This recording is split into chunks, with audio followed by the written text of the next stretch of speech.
yo, perro? Quieto, doctor. Que quede constancia. Este hombre me dijo perro. Suélteme que yo le casco a este hijo de puta. Cuando las historias son contadas desde la profundidad de las problemáticas del ser humano, resulta imposible no catalogar La Estrategia del Caracol como una de las mejores películas rodadas en Colombia.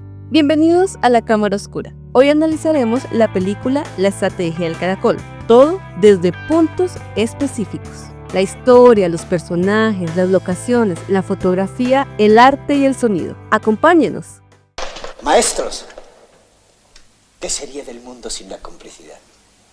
1, 2, 3, 4.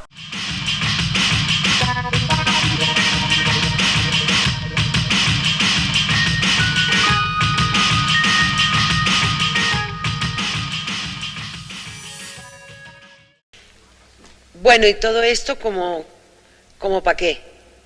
Estrenada en el año 1993, la película La Estrategia del Caracol es una historia que trasciende en el tiempo, dirigida y producida por Sergio Cabrera, en conjunto con el guión de Humberto Dorado y Ramón Jiménez. La película La Estrategia del Caracol puede ser analizada con un modelo clásico de inicio que llega hasta el minuto 27.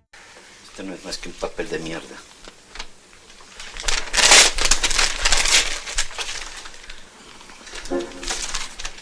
Lo único que vale es lo que hagamos nosotros de ahora en adelante. El medio que llega hasta la hora y 20 minutos. Ya lo decidí. Voy a hacerlo. Y el final a la hora y 41 minutos, sumado al epílogo de 2 minutos. La historia es contada por el inquilino desalojado Gustavo Calle Sasa a la prensa. Él mismo se presenta como un experto en desalojos. Al inicio se deja totalmente clara la historia. Nos encontramos con unos inquilinos de la casa La Pajarera que están a punto de ser desalojados por medio de un encuentro violento entre los habitantes y la policía, lo que termina con el asesinato de un niño. Así, en los primeros 10 minutos se dejan los siguientes precedentes: la pobreza de sus habitantes, la violencia, la lucha de clases que inclina la balanza por medio de la justicia, el desplazamiento forzado, el precedente que indica lo que les puede ocurrir a los demás vecinos cuando les llegue el turno de ser desalojados, y si deciden hacerlo de manera violenta, la muerte del niño como el inicio de una lucha a lo largo de la historia. Aquí, los personajes se muestran como espectadores y finalmente aparecen las dos fuerzas protagonistas: el abogado aún sin titulación, el perro Romero, versus el abogado Víctor Honorio. La injusticia de la justicia.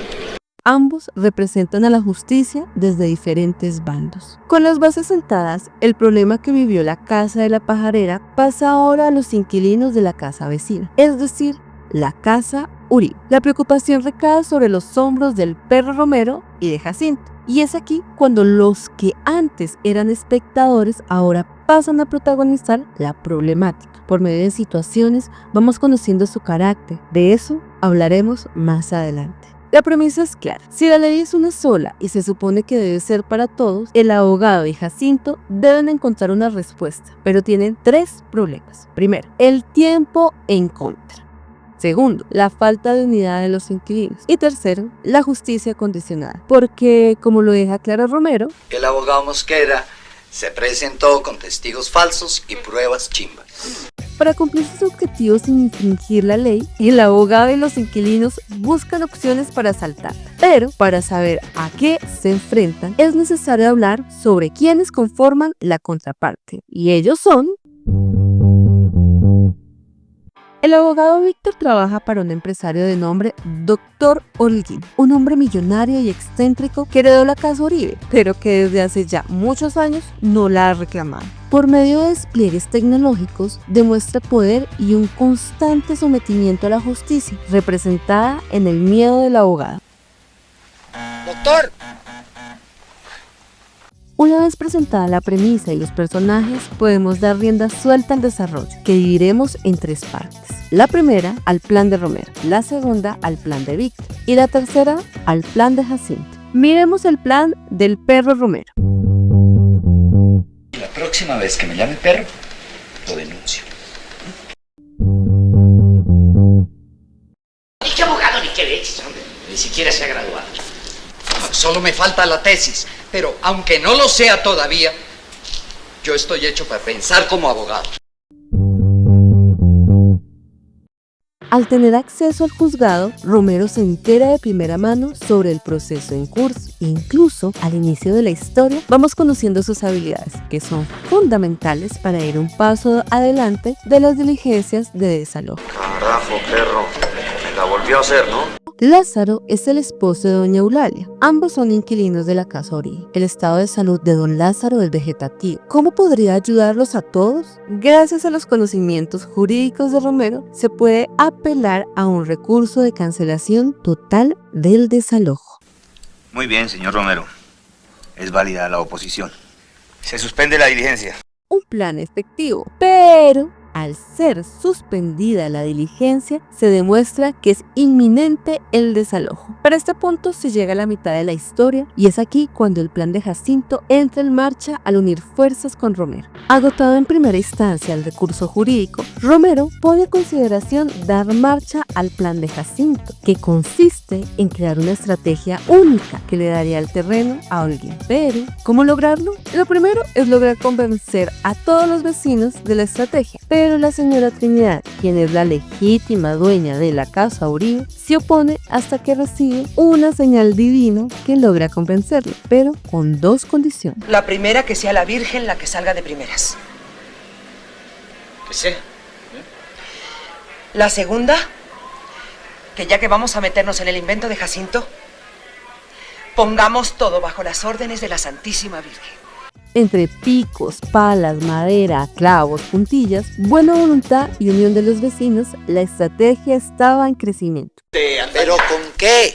Bueno, ese es el punto, Romero. Si no tenemos con qué financiar, vámonos todos para la mierda. Primero es la falta de presupuesto y el segundo es el tiempo. Para solucionarlo primero, la ayuda de Fray Luis en la administración de las finanzas resulta conveniente. Eso y el conflicto que vive junto con Gabriel, pero eso lo hablaremos más adelante. Con la maquinaria funcionando, el plan de Jacinto se encuentra parcialmente ejecutado. Se da marcha al siguiente punto. Comprar un lote nuevo permite a los vecinos tener un lugar donde vivir, pero el segundo problema inicia. Al estar la diligencia por llegar, el plan de Romero consiste en desaparecer la vivienda. Para hacerlo, corren todas las nomenclaturas de las casas vecinas para así cambiar la dirección y entorpecer el desalojo.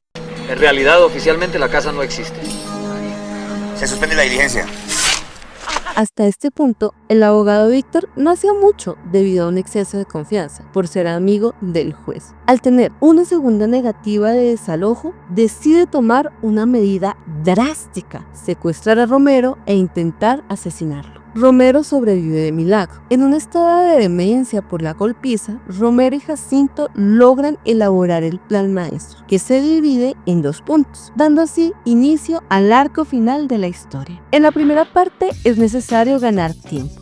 Si bien ya los inquilinos tenían la vivienda trasladada en un 90%, era necesario lograr ejecutar el plan maestro. Hasta el viernes y le entregamos la casa pintada. La segunda parte consiste en hacer volver al inquilinato a Gabriela con la ayuda de Gabriel. Una tarea nada fácil porque implicaba contar con el compromiso total del joven. Para este punto, la victoria de Holguín era inminente. Pero, como durante toda la historia, el exceso de confianza al subestimar a los inquilinos, al considerarlos incapaces, le jugaría una mala pasada. Antes de iniciar la estrategia, Lázaro, quien fue el inquilino que ayudó durante el primer desalojo, muere a manos de doña Eulalia, algo que contrasta con la muerte del niño al inicio de la historia, demostrando así el proceso de violencia generacional, en donde la historia nace y muere desde la oscuridad, uno a manos de la policía y el otro a manos del amor de su vida. El día de la diligencia llega, se ajustan los últimos detalles. La vivienda ya se encuentra desalojada, solo falta entregar el PEDI. Bueno, también faltaba el abogado Víctor. ¿Ya empezaron o qué? El doctor Mosquera no ha aparecido todavía. En un acto de venganza por el daño causado por Víctor, Gabriela ingresa a su oficina, logra seducirlo para ganar tiempo y entorpecer su labor. Todo mientras nuestro culebrero, Gustavo Calle y Sasa, entretiene a la prensa. Cada segundo cuenta. Una vez logra llegar Víctor, se deja en evidencia el plan de Gabriela, que al convertirse en Gabriel, permite conocer la verdadera cara de pervertido del abogado. Finalizada la carrera de Víctor, el siguiente punto consiste en la renuncia de Romero como apoderado y dejarlo notificado en la diligencia. Al lograrlo, solo queda el paso final de la mano de Arquímedes y por consiguiente una de las mejores escenas jamás rodadas en la historia del cine colombiano.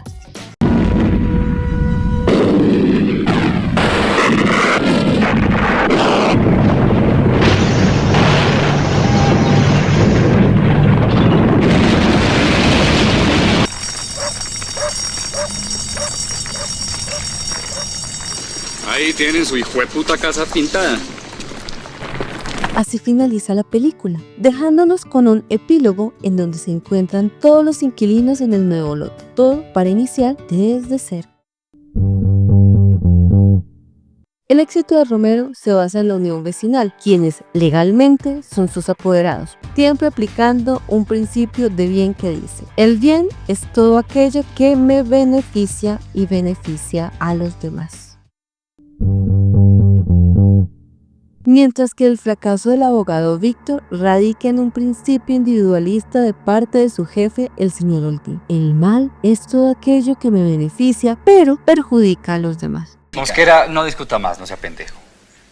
Bajo la dirección de Sergio Cabrera, la película cuenta con un gran acierto, y es el del elenco, al contar con personajes que se pueden considerar como verdaderas leyendas de la historia del cine colombiano. Hablamos de artistas capacitados, que no permiten que el espectador sienta sus interpretaciones, son fluidos, armónicos y sobre todo honestos. Incluso en los momentos en los que se presentan situaciones de humor, lo hacen con total naturalidad, sin necesidad de caer en la mueca impostada. Sin duda, una respuesta adecuada a la hora de presentar una problemática tan grave como la del desplazamiento. Sin actores naturales, el director se ahorra muchos problemas y avanza con pasos agigantados hacia el objetivo. Pero esto es tema de otro video.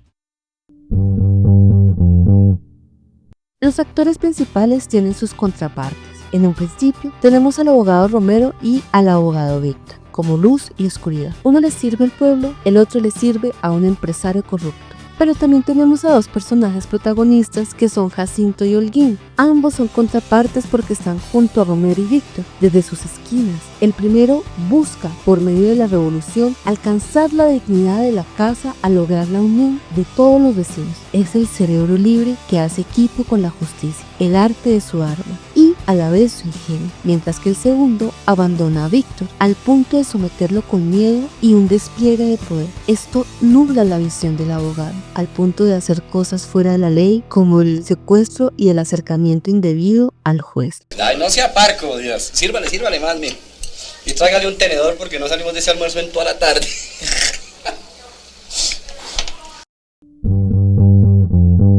Los inquilinos cuentan con sus propias personalidades. Esto es fundamental porque los independiza. En un principio los vemos alejados e incluso discutiendo, pero la problemática los une hasta el punto de aceptar una idea tan descabellada como la de Jacinto. Entre los destacados están Justo, el sindicalista que habla siempre en terminología revolucionaria, simbolizando la razón radical. Doña Trinidad, como la dueña del inmueble, es el pilar de todos. Sin el consentimiento y la fuerza de ella no sería posible dar los primeros pasos de la estrategia. La pareja conformada por Gloria y Hermes, quienes simbolizan la juventud, la energía, la inocencia y el compromiso con la causa. Gustavo, Calle y Sasa, como el narrador, doctor y culebrero, un hombre fundamental en los negocios que permite ser la voz de los inquilinos. Doña Eulalia y Lázaro, como los esposos que deben desprenderse de su amor por el predio y se separan para tener una mejor vida cada uno. Fray Luis, como la confirmación espiritual. Gabriel y Gabriela, como un solo ser que debe luchar con todas sus fuerzas por la identidad del inquilinato. Todos simbolizan una pieza de la estrategia, son los pilares que sostienen los muros, ventanas y puertas de la casa. En la otra esquina están los personajes de la justicia. Entre ellos está la señora Concepción, que apoyaba a Romero en el juzgado, don Mauro, quien era un informante que caía ante las jugadas de Romero, el juez Díaz, quien, a pesar de pensarse que se encontraba a merced de Holguín, cumple con la ley a cabalidad, y el teniente, quien no toma partido más que por lo ordenado por el juez. Todos se ubican en un centro neutral dentro de este universo de buenos versus villanos. De la mano de Carlos Congote, la fotografía de la estrategia del caracol le apuesta la intención de naturalidad, pero a medida que avanza la historia se separa en dos caminos que son: en la primera etapa, las tonalidades claras le pertenecen a los inquilinos de la casa protagonista, es decir, la casa Uribe, mientras que los de la pajarera viven en la oscuridad, una visión a futuro de lo que les espera. Planos cerrados, cargados de personajes y transeúntes, son los que determinan una situación incontrolable. El movimiento del trave, junto con el accionar de la policía, involucra al espectador en la dinámica preocupante. Involuntariamente, nos contagiamos de la angustia que viven los integrantes de la vivienda. Dentro de la casa de los protagonistas existe claridad, luz, con planos amplios que en un principio permiten conocer el escenario, pero durante el proceso de desalojo cae en la oscuridad que rodeaba la vivienda vecina. Los planos se hacen cada vez más cerrados, demostrando el ahogo y la presión de sus personajes. Al momento de la construcción de la estrategia, los movimientos de la cámara son intencionados hacia lo alto, con contrapicados en movimiento que permiten ver el crecimiento del proyecto. La luz se pasa a la oscuridad cuando se acerca el final, pero luego retorna a la claridad, lo contrario a lo que vemos al inicio, una señal de paz y cumplimiento del deber. En el otro extremo tenemos la vivienda de Holguín. Con planos abiertos podemos conocer el nivel de poder que maneja el empresario, pero dentro de la misma escena se pasa a planos cerrados que someten al abogado Víctor. Con una apuesta a locaciones reales, el acierto realizado por el director de arte Enrique Linero y bajo la asesoría de Luis Alfonso Triana se presentan con naturalidad. Los escenarios ubican al espectador con una identidad automática. Aquí encontramos los más relevantes. En la casa de los protagonistas, en un principio, vemos un lugar enteramente normal, pero a medida que nos adentramos en sus habitaciones, pasamos a conocer a los inquilinos. Mientras que en la mayoría de producciones buscamos construir los escenarios, aquí los destruyen según lo ordena la historia. Las torres por donde se ejecuta la estrategia pasan de una vivienda a otra por medio de poleas y cables, recreada con materiales caseros. Podemos ver el ingenio y recursividad de los inquilinos, todo gracias al mecanismo inspirado por el arte de Jacinto. La película está rodada en los años 90.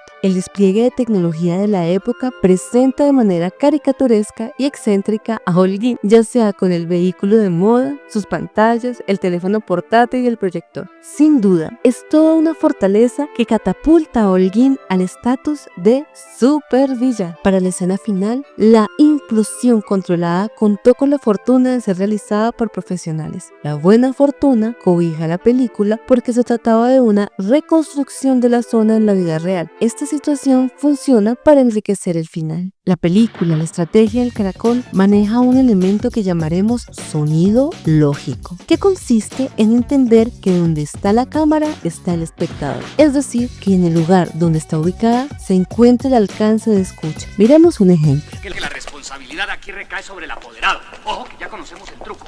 Quiero dejar constancia, señor juez, de que el abogado de la parte demandante está llamando truco a un ciudadano cuyo estado de salud el señor juez puede constatar por sí mismo o mediante el nombramiento de un perito médico. Por favor. ¿Lo notaron? Gracias al trabajo de sonido directo de Heriberto García, vemos en esta escena que los personajes se acercan a la cámara. Es decir, que lo lógico es que el sonido también lo haga. Suena incluso que esto no tiene importancia, pero en el cine son los detalles los que hacen que un proyecto tenga legitimidad. Si nos acostumbramos a tener el sonido en primer plano, vamos a creer una desconexión. Este ejercicio transcurre a lo largo de la historia. Maestros, ¿qué sería del mundo sin la complicidad?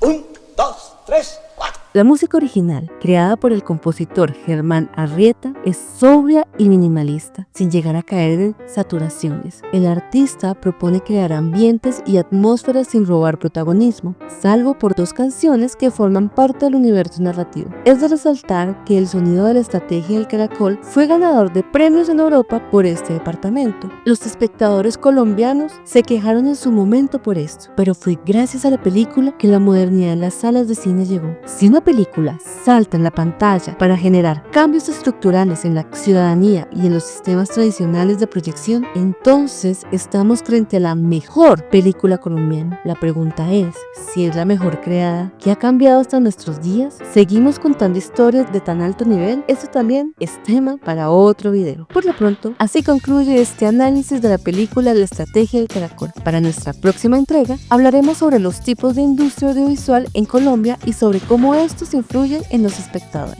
Un tema de reflexión importante y necesario. Gracias por ver el capítulo. Los invitamos a suscribirse y activar las notificaciones. También contamos con un Patreon donde pueden seguir apoyando activamente este proyecto sobre el arte audiovisual colombiano. Cuéntenos en los comentarios, ¿cuál es su película colombiana favorita? Hasta la próxima. Está bien, don Gustavo, lo que no entiendo es todo esto ¿para qué? ¿Para qué? ¿Cómo que para qué? Pues ¿para qué le sirve a usted la dignidad? ¿Ah? ¿Que esa palabra no existe o qué? ¿O no la usan ya en televisión? ¿Cómo que para qué? Para la dignidad, hombre, para la dignidad nuestra. ¿Qué pregunta este juego?